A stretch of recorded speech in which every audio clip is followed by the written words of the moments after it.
Thank you for tuning into the animated review. If you've ever watched the Boondocks, you've probably asked yourself why Huey never smiles and why he's so serious. It's been a bunch of those serious moments for Huey, especially when he talks to Jasmine. Bruh, there ain't no such thing as a tooth fairy. Then who's leaving the money? Probably your parents. They have both the cash and the access to your room. Why did they lie to me? Because the truth hurts, Jasmine. The world is a hard and lonely place, and nobody gets anything for free. And you want to know what else? One day, you and everyone you know is gonna die. And that's a perfect example of Huey being himself. You probably never thought about this, but technically, Huey and Riley are homeowners. The house that they live in, according to the comic strip, their grandfather bought it with their inheritance from their parents, who died in some kind of car accident or another. Would one of y'all like to explain this? You mean the orange juice or the mini skirt? Which one of y'all drank the last glass of orange juice? That's the last full day supply of vitamin C. What am I supposed to do about my vitamin C now?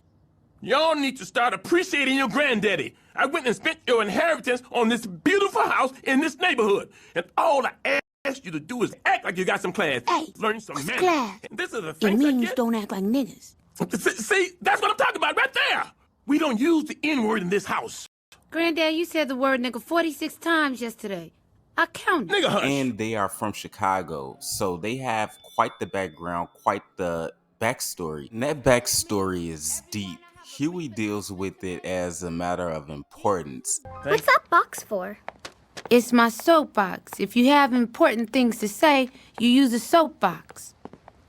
Sir, would you like to hear about how the government wants you dead by 62 so you can't collect on Social Security? Is that true? What's interesting about Huey is that you see him get frustrated throughout the show, but he doesn't just show that frustration through anger, he shows that frustration through other means as well, and it almost becomes poetic in how he deals with the situations.